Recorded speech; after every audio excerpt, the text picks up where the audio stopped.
Hello students, welcome to my level up coaching application. तो students start करशू question number 2।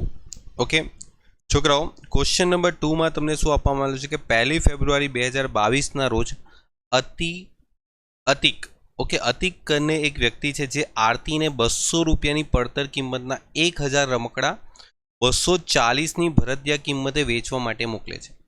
હવે અતિક છે ને એ કઈ ખર્ચો કરે છે જેમાં નૂર અને વીમાનો ખર્ચો આવી જાય છે।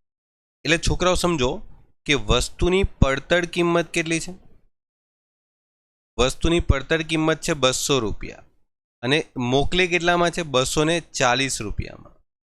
બરાબર, જો ભરતિયા કિંમત 240 છે, આ ભરતિયા કિંમત થઈ ગઈ, ભરતિયા કિંમત। એટલે વિચારો કે અહીંયા વચ્ચે 40 રૂપિયા શું આવશે, નફાના જોડીને મોકલવામાં આવશે। એટલે જ્યારે માલધણી કોણ છે આમાં, અટીક। માલધણી શું કરે છે, આરતી। આ કોણ છે, આડતિયો। માલધણી આરતીને કહે છે કે જો આ 240 રૂપિયાના રમકડા છે, બરાબર, એવા 1000 રમકડા હું તને મોકલું છું, તારે 240માં વેચવાના। ઓકે, આરતી કહેશે સારું, હું વેચી દઈશ। હવે છોકરાઓ, આ અતીક જ્યારે રમકડા મોકલશે ને આરતીને, તો અતીકને ખર્ચો બી થશે નૂર અને વીમાનો। સમજાય છે? એટલે સમજો, જ્યારે અતીક જે છે એ આરતીને વસ્તુ મોકલશે, રમકડા મોકલશે, તો એને ખર્ચો થશે। ઓકે, એટલે સમજો કે આ અતીક છે, ઓકે, અને એક આરતી છે। તો અતીક જ્યારે આરતીને રમકડા મોકલશે તો અતીકને ખર્ચો થશે કે નહીં? માલ મોકલવાનો ખર્ચો, વીમાનો ખર્ચો, આ બધું થાય ખર્ચા તરીકે। ઓકે ચલો, તો વાંધો નહીં। હવે આરતી પાસે વસ્તુ જશે એટલે આરતીને પણ વેચાણ પર શું આપવું પડે, કમિશન। આરતી કંઈ મફતમાં થોડી કામ કરશે। આરતી કહેશે કે હું તને વધુ વસ્તુ વેચીને આપું, તારા રમકડા હું વેચીને આપું તો મને કમિશન જોઈએ। તો આરતીએ વેચાણ પર 10% કમિશન માંગ્યું ને ઉધાર વેચાણ પર 5% આસામી આડત પણ એને આપવાની છે। એટલે આસામી આડત એટલે એક જાતનું ઉધાર વેચાણ પર એક્સ્ટ્રા બેનિફિટ આપીએ છીએ, બરાબર। હવે આનો મતલબ મેં તમને સમજાવેલો છે એક લેક્ચરમાં કે આસામી આડતનો મતલબ શું થાય। જો આસામી આડત આપવામાં આવે અને પછી જો એ ઉધાર વેચાણ પર જો ગાલખાત ઊભી થાય તો એ ગાલખાતની જવાબદારી આરતીની રહેશે, અતીકની નહીં રહેશે, બરાબર। આસામી આડતનો મતલબ જ એ થયો કે આપણે એને ઉધાર વેચાણ પર એક્સ્ટ્રા કમિશન આપીએ છીએ, તો હવે આડતિયાની જવાબદારી કે પૈસાને વસૂલ કરવાના। ઓકે ચલો, બાકીની ડિટેલ્સ આપણે પછી વાંચશું। સૌથી પહેલાં આપણે છેલ્લે જોઈ લઈએ કે આપણે બનાવવાનું શું છે। માલધણીના ચોપડામાં આડતિયાનું ખાતું બનાવવાનું છે અને આડત માલનું ખાતું। તો પહેલાં આપણે આડત માલ ખાતું બનાવી દઈએ। આડત માલ ખાતું, અહીંયા ઉધાર ને અહીંયા જમા છોકરાઓ, અને પછી શું આવશે,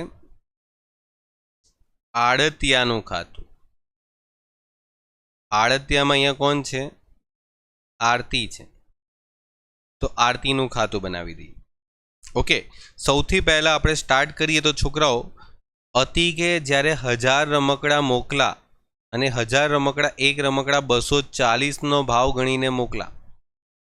ઓકે, તો છોકરાઓ અહીંયા આવશે, આ ઉધાર બાજુ આવશે, આડતથી મોકલેલ માલ ખાતે, રાઈટ।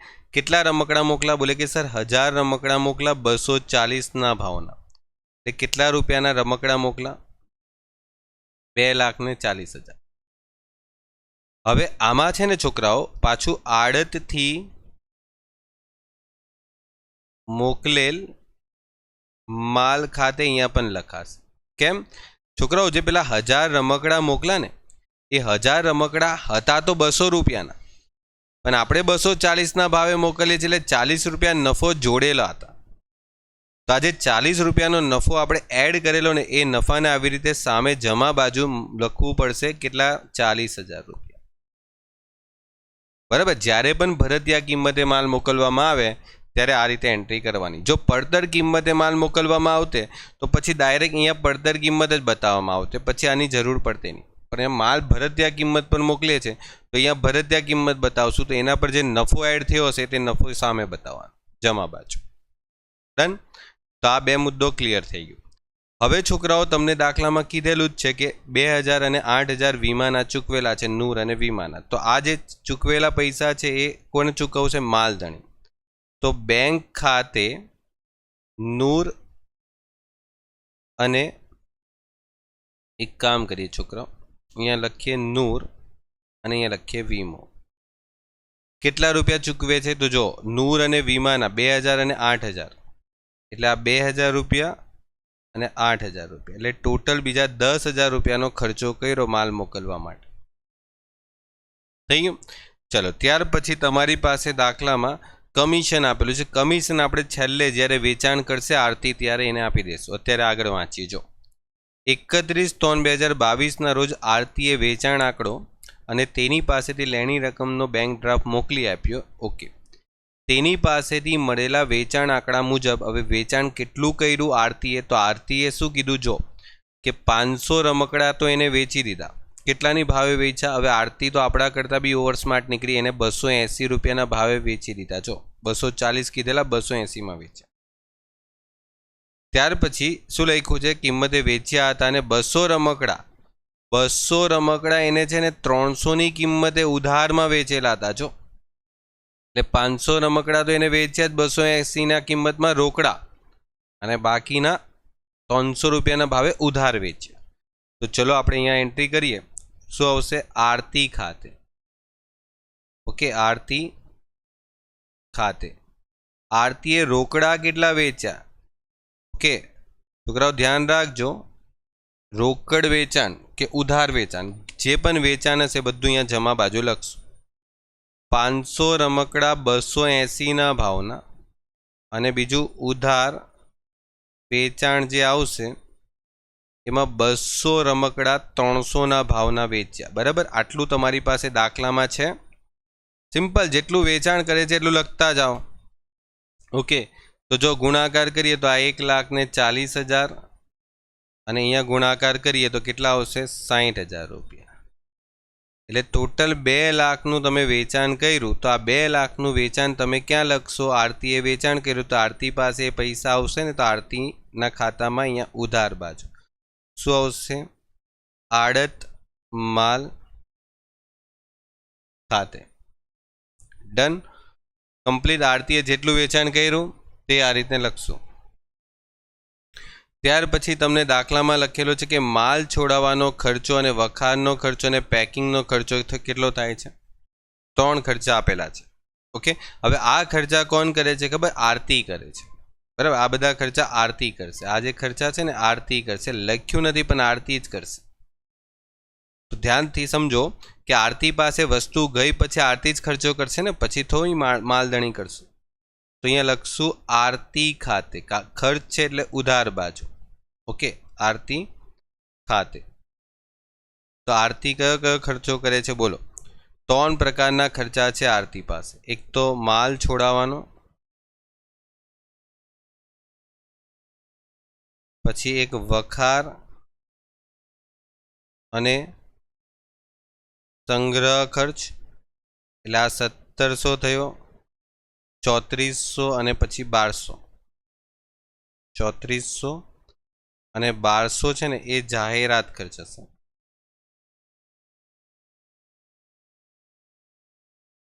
સત્તરસો, 3400 અને 1200 એટલે કેટલા? એવા 6300 રૂપિયાનો ખર્ચો થઈ ગયો. ત્યાર પછી રસ્તામાં 50 રમકડા નાશ પામે છે અને વીમા કંપની 7200નો દાવો આપેલો છે. એમ જાણવા મળ્યું કે 100 રમકડા હજુ રસ્તામાં છે અને ઉધાર વેચાણ પૈકી 90% રકમ વસૂલ થઈ શકી છે. હવે જો છોકરાઓ, અહીંયાથી થોડું કોમ્પ્લિકેટેડ થાય દાખલો, બાકી આટલે સુધી તો દાખલામાં તમે એન્ટ્રી કરી શકો છો એકદમ ઇઝીલી. હવે શું થાય છે સમજો છોકરાઓ, કે તમારી પાસે જ્યારે દાખલામાં એમ કીધું છે કે અતિ કે જ્યારે આરતીને 100 રમકડા મોકલા, એમાંથી તમારી પાસે રસ્તામાં 50 રમકડા નુકસાન પામી ગયા. એટલે સમજો આ જ્યારે રમકડા જાય છે ને આરતી પાસે, એમાં 50 રમકડા હજુ રસ્તામાં નુકસાન પામી લીધા અને 100 રમકડા તો હજુ રસ્તામાં જ છે, એટલે માર્ગસ્થ માલ કહેવાય. એટલે આરતી પાસે હજુ પહોંચ્યા જ નથી. આ વસ્તુ ધ્યાન રાખજો. જો હું તમને નીચે સમજાવું. જો આ અતિક છે, ઓકે, અને અહીંયા આરતી છે. અતિકે કેટલા રમકડા મોકલા? તો અતિકે મોકલા સર 1000 રમકડા. 1000 રમકડા આરતી પાસે પહોંચ્યા છે? ના. 50 રમકડા તો રસ્તામાં નુકસાન પામ્યા. ઓકે, અને બીજા 100 રમકડા હજુ રસ્તામાં જ છે, એટલે માર્ગસ્થ માલ કહેવાય. તો છોકરાઓ વિચારી જો કે આરતી પાસે કેટલા રમકડા પહોંચ્યા હશે. તો આરતી પાસે તમે વિચારો 1000માંથી 50 તો રસ્તામાં જ નુકસાન થઈ ગયા અને બીજા 100 માર્ગસ્થ છે, રસ્તામાં છે. તો આરતી પાસે તો ખાલી 850 રમકડા જ પહોંચ્યા ને. સમજાય છે કે નહીં? તો આપણે હવે જે નુકસાન જે થયું છે, નુકસાન એ કેટલું થયું છે એ આપણે શોધવાનું છે. તો જો પહેલા તો માલ સામાન, આપણે 50 રમકડા નુકસાન પામ્યા છે. તમને ખબર છે એક રમકડાની કિંમત કેટલી હતી? 200 રૂપિયા. ભરતિયા કિંમત નહીં લેવાની. નુકસાન જ્યારે પણ શોધો ને તો હંમેશા પડતર કિંમત શોધાય. બરાબર, કોઈ પણ નુકસાન પડતર કિંમતે શોધાય પહેલા. તો 50 રમકડા નુકસાન પામ્યા તો 50 × 200 એટલે તમારા 10,000 રમકડા નુકસાન થઈ ગયા. હવે તમને ખબર છે કે જ્યારે પણ નુકસાન થાય છે તો એ રસ્તામાં થાય છે. તો દાખલામાં છે ને માલધણી એટલે કે અતિક, તો માલધણીના ખર્ચા, માલધણીના ખર્ચા. હવે છોકરાઓ વિચારો કે આ અતિકે છે ને અમુક ખર્ચા કરેલા છે. જો 10,000 રૂપિયાનો ખર્ચો કરેલો અતિકે, પણ આ 10,000નો ખર્ચો અતિકે જે કરેલો ને 1000 રમકડા માટે કરેલો હતો. એટલે 1000 રમકડા મોકલવા માટે અતિકે કેટલાનો ખર્ચો કરેલો હતો? 1000 રમકડા મોકલવા માટે અતિકે કેટલાનો ખર્ચો કરેલો? 10,000 રૂપિયાનો. તો આપણી પાસે તો એમાંથી 50 રમકડા નુકસાન પામ્યા છે. તો 50 રમકડાનો ખર્ચો કેટલો હશે? એ તો આપણું નુકસાન થયું ને. 50 રમકડા પાછળ ખર્ચો કર્યો એ પણ તો નુકસાન કહેવાય. તો 1000 10,000 ડિવાઈડ બાય 1000 × 50 એટલે તમારી પાસે આવશે અહીંયા 500. એટલે રસ્તામાં જે માલ સામાનનું નુકસાન થયું એનું કિંમત તમારી આવી ગઈ 10,000 ને 500. હવે એમાંથી વીમા કંપની આવીને આપણને કેટલા રૂપિયા આપે છે? તો બોલે વીમા કંપની આપણને 7,200 રૂપિયા આપવા તૈયાર થઈ ગઈ. એટલે આમાંથી છોકરાઓ વીમા કંપની 7,200 આપશે તમને. એટલે 7,200 10,500માંથી 7,200 તમારા માઇનસ, એટલે 3,300 રૂપિયાનું તમારું શું થઈ ગયું? નુકસાન થઈ ગયું. હવે છોકરાઓ એક વસ્તુ અહીંયા સમજવા જેવી છે. માલધણીના જ ખર્ચા કેમ આવશે? કારણ કે તમારું જે નુકસાન થાય છે ને રસ્તામાં થાય છે. જો આરતી પાસે વસ્તુ પહોંચી જાય ને પછી નુકસાન થાય ને તો પછી આરતીના પણ ખર્ચા એડ થાય પ્રમાણસરના. ઓકે, અત્યારે આપણે ખાલી માલધણીના જ પ્રમાણસરના ખર્ચા એડ કર્યા, આરતીના નથી કર્યા. આરતીના નથી કર્યા એનું રીઝન છે રસ્તામાં જ માલસામાન નુકસાન પામી ગયો. ચલો 7,200 અને અહીંયા આવશે 3,300. તો આપણી પાસે દાખલામાં અહીંયા આવશે પહેલાં તો વીમા કંપની ખાતે, વીમા કંપની ખાતે, અને બીજું એક આવશે તમારી પાસે નફા નુકસાન ખાતે. ઓકે, આ વીમા કંપનીના દાવાની રકમ છે. દાવો, વીમા કંપની જે આપણને પૈસા આપશે તે. હવે છોકરાઓ પેલો જે 100 માલ સામાન છે ને, 100નો માલ સામાન, 100 રમકડા હજુ રસ્તામાં જ છે, એટલે એને કહેવાશે માર્ગસ્થ માલ સામાન. તો માર્ગસ્થ માલ સામાન શોધીએ તો એમાં માલ સામાનની કિંમત કેટલી? તમને ખબર છે કે 100 રમકડા રસ્તામાં છે ને એક રમકડું 200 રૂપિયાનું. તો ધ્યાન રાખજો માર્ગસ્થ માલ સામાન પણ તમારે પડતર કિંમતે જ શોધવાનું. બરાબર, તો આ થઈ ગયું 20,000. હવે એમાં પણ માલધણીના ખર્ચા આવશે. માલધણી કોણ? અતિક. માલધણીના ખર્ચા કેટલા આવશે? તો માલધણીએ જે ખર્ચો કરેલો તે 1000 રમકડા પાછળ કેટલા રૂપિયાનો ખર્ચો કરેલો? 10,000. તો 50 રમકડા પછાડી કેટલાનો ખર્ચો કરે છે? તો 10,000 ભાગ્યા 1000 × 50 એટલે કેટલા આવશે? સોરી 50 નહીં 100 આવશે, બાય મિસ્ટેક 100 આવશે, કારણ કે 100 રમકડા હજુ રસ્તામાં છે. એટલે કેટલા આવશે અહીંયા કે 10,000 ભાગ્યા 1000 × 100 એટલે આવી જશે તમારા 1000. હવે અહીંયા પણ આરતીનો ખર્ચો એડ નહીં થશે, તમે ધ્યાન રાખજો. બરાબર.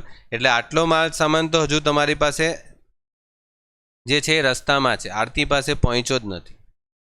એટલે કેટલા આવશે? 21,000 અહીંયા લખશું માર્ગસ્થ માલ ખાતે. ડન. હવે સમજો છોકરાઓ, આરતી પાસે આપણી પાસે અહીંયા જોશો તો કેટલો માલ સામાન પહોંચે છે?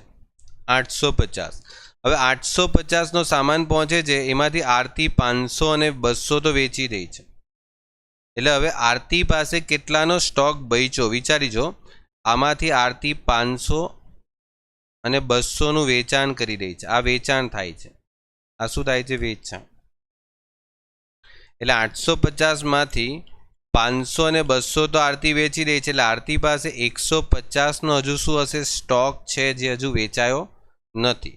એટલે સમજો તમારે આખરનો સ્ટોકનું મૂલ્યાંકન કરવાનું. ઓકે, આખરનો સ્ટોકનું મૂલ્યાંકન કેવી રીતે થશે? જો 850માંથી 500 અને 200નો સ્ટોક વેચાઈ ગયો, એટલે 150નો રમકડા હજુ બી છે આપણી પાસે. હવે સવાલ એ છે કે આ 150ના સ્ટોકની કિંમત કેટલી? તો હવે અહીંયા આપણે શું કરશું? માલ સામાનની કિંમત. માલ સામાનની કિંમત 150નો માલ સામાન હજુ છે, એટલે 150 રમકડા હજુ સુધી વેચાયા નથી. એની કિંમત કેટલી? તો આપણે હવે અહીંયા ભરતિયા કિંમત લેશું તો 240 આવશે. જો આખરનો સ્ટોક શોધીએ તો ભરતિયા કિંમતે શોધવાનો, જો ભરતિયા કિંમત હોય તો. ને પડતર કિંમતે શોધશો તો પણ ચાલશે. હું તમને બંને કેલ્ક્યુલેશન બતાવીશ. એવું નથી કે તમે કોઈ પણ એક રીતે જ શોધો, બંને રીતે તમને ખબર પડવી જોઈએ. હું પહેલાં ભરતિયા કિંમતે શોધાવું છું, એટલે 240 રૂપિયા આપણી ભરતિયા કિંમત હતી. હવે આમાં શું કરવાનો છે? માલધણીનો ખર્ચો, એટલે અતિકનો ખર્ચો. માલધણીનો ખર્ચો. છોકરાઓ, માલધણીએ જે ખર્ચો કરેલો ને એ 1000 રમકડા પર કરેલો કેટલા રૂપિયા? 10,000 રૂપિયા. 1000 રમકડાના 10,000, તો છેલ્લે આપણી પાસે સ્ટોકમાં તો 150 રમકડા જ બચ્યા, તો એનો કેટલો? તો 10,000 ભાગ્યા 1000 ઇન્ટુ 150 કેટલા થઈ જશે? 1500. હવે અહીંયા એક વસ્તુનું ધ્યાન રાખવાનું છે કે તમારે આડતિયાના ખર્ચા પણ લખવાના છે, પણ બિન આવર્તક કે આવર્તક ખર્ચા લખવાના. તો જો છોકરાઓ, મેં તમને સમજાવેલું છે કે માલધણીના એવા જ ખર્ચા તમારે એડ કરવાના કે જે ખર્ચા તમને એક વસ્તુની પાછળ એક જ વખત થવાના છે, જેમ કે માલ છોડાવવાનો ખર્ચો અને વખાર અને સંગ્રહ ખર્ચો. ઓકે, તો છોકરાઓ ખાલી બિન આવર્તક ખર્ચા છે ને એ જ તમારે એડ કરવાના. જાહેરાત ખર્ચા એ આવર્તક ખર્ચમાં આવે. ઓકે, તમે ચોપડીની અંદર જોશો ને તો વેચાણ વિતરણ ખર્ચા, ગોડાઉનનો વીમો, ગોડાઉનનું ભાડું, આ બધા છે ને આવર્તક ખર્ચમાં લખેલા છે, જે વારંવાર થાય છે. બિન આવર્તક ખર્ચા છે ને એ તમારે એડ કરવાના છે. એટલે 1700 અને 3400 કેટલા આવે છે? 5100. 1700 અને 3400. ઓકે, હવે છોકરાઓ એક વસ્તુ અહીંયા ધ્યાન રાખવાનું છે કે આપણે 5100નો ખર્ચો આડતીઓ કરે છે, જે બિન આવર્તક ખર્ચા છે. હવે એક વસ્તુનું ધ્યાન રાખજો કે આડતીઓ જે ખર્ચો કરે છે ને એ આડતીઓ કેટલા પર ખર્ચો કરશે? મને વિચારીને કહેશો. આડતીઓ એટલે કે આરતી ખાલી 850 એકમ પછાડી જ ખર્ચો કરશે, કારણ કે એની પાસે તો એટલા એકમ જ આવ્યા છે રમકડામાં. બરાબર, કારણ કે જો 50 તો રસ્તામાં જ નુકસાન થઈ ગયેલા, 100 તો હજુ રસ્તામાં જ છે. એટલે આરતી પાસે જે પહોંચશે ને એના પર જ આરતી ખર્ચો કરશે. એટલે આરતીએ જે ખર્ચો કર્યો હશે 5100નો એ 850 રેડિયો માટે કર્યો હશે. તો આપણી પાસે તો 150 રેડિયો જ છે ને, તો 150 રેડિયોના કેટલા? 5100 ભાગ્યા 850 ગુણ્યા 150, એટલે અહીંયા આવશે છોકરાઓ 900. એટલે તમારી પાસે 36,000 પ્લસ 1500 ને પ્લસ 900 એટલે કેટલા આવશે? 38,400. એટલે આ થઈ ગયો તમારો છેવટના સ્ટોકનું મૂલ્યાંકન, જેમાં તમારે અહીંયા લખવાનું છે 38,400. છેવટનો સ્ટોક તમે લખશો જમા બાજુ, શું આવશે?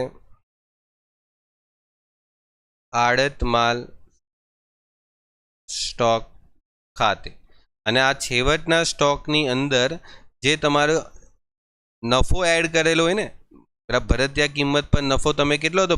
આ 40 રૂપિયા નફો હતો જો દાખલામાં, સ્ટાર્ટિંગમાં તમને કીધેલું 200 રૂપિયાની વસ્તુ 240માં મોકલે છે, એટલે તમારે છે ને એનો જે નફો આવે ને 150 રમકડાનો જે નફો એ તમારે ઉધાર બાજુ લખવો પડશે.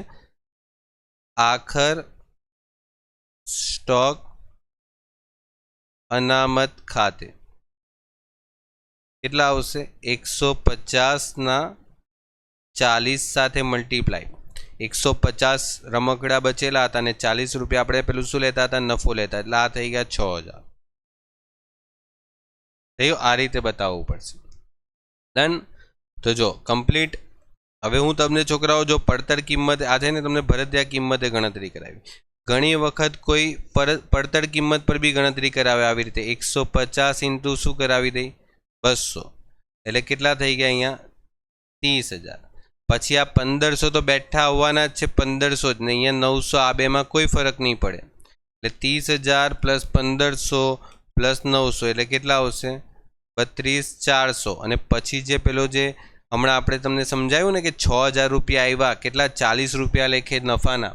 150 રમકડા પર 40 રૂપિયા જ્યારે આપણે નફો એડ કરેલો 6000 રૂપિયા, એ તમે પાછા છેલ્લે આવી રીતે એડ કરી દો એટલે પાછા તમને 38400 જ મળી જાય. જો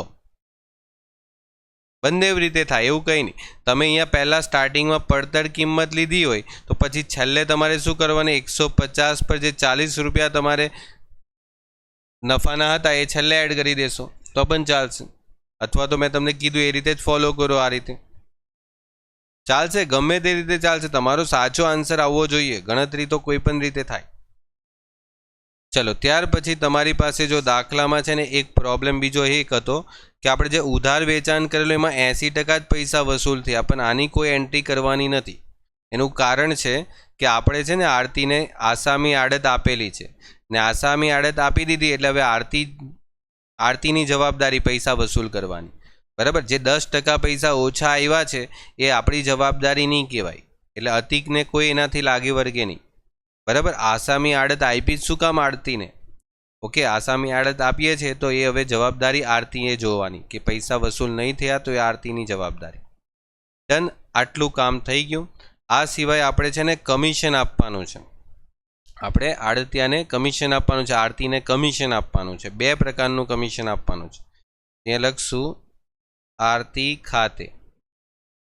એક તો સામાન્ય આડત અને બીજી આવશે આસામી આડત.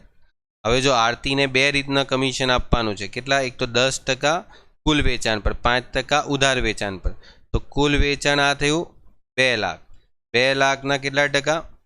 10% છે ને, 10%. તો 10% કરશે એટલે કેટલા આવશે એને? 20000. અને ઉધાર વેચાણ કેટલું છે? 6000. 6000નું નહીં, સોરી 60000. 60000ના 5%. એટલે કેટલા થઈ ગયા? 3000. એટલે આવશે 23000 રૂપિયા. હવે આરતીના જે પૈસા આપણે છે એ બધા આરતીના ખાતામાં લખી દેવાના. જેમ કે આ આરતીને ખર્ચા થયા છે તો આરતી અહીંયા લખી દેવા ઉપર 6300. શું આવશે? આડત માલ ખાતે. કારણ કે આરતીનો ખર્ચો આરતી આપણી પાસેથી લઈ લેશે. ઓકે, આપણા પૈસા જે છે એમાંથી કાપી લેશે આરતી. હવે આ એક 23000 એનું કમિશન એટલે એ 23000 પણ અહીંયા લખશે. શું આવશે? આડત માલ ખાતે. આ એનું કમિશનના પૈસા ના એના ખર્ચાના પૈસા. બીજું તો આરતી પાસે કંઈ છે નહીં. ચલો, તો હવે ટોટલ કરી લઈએ. આપણી પાસે નફો કેટલો થાય છે? 40000, 2,72,00, 3300, 21000, 38400. Okay okay. તો ચલો ટોટલ કરો તો 3,09,900. 3,09,900. એક વખત ફરીથી ચેક કરી લો. 40000 પછી 2,72,00, 3300, 21000 ને 38400. ઓકે, બરાબર છે. એમાંથી 2,40,000 માઇનસ કરીએ, 10,000 માઇનસ કરીએ, 6300 માઇનસ કરીએ, 6000 માઇનસ કરીએ, 23000 માઇનસ કરીએ એટલે 24,600 આ થઈ જશે તમારું નફા નુકસાન ખાતે નફો. ઓકે. અને હવે આરતી પાસે જે પૈસા હતા 2 લાખ રૂપિયા, ઓકે, તો આરતીને કહેશું કે ભાઈ 2 લાખ રૂપિયામાંથી તારા જે કમિશન અને ખર્ચાના પૈસા છે એ કાપીને મને પૈસા મોકલી આપો.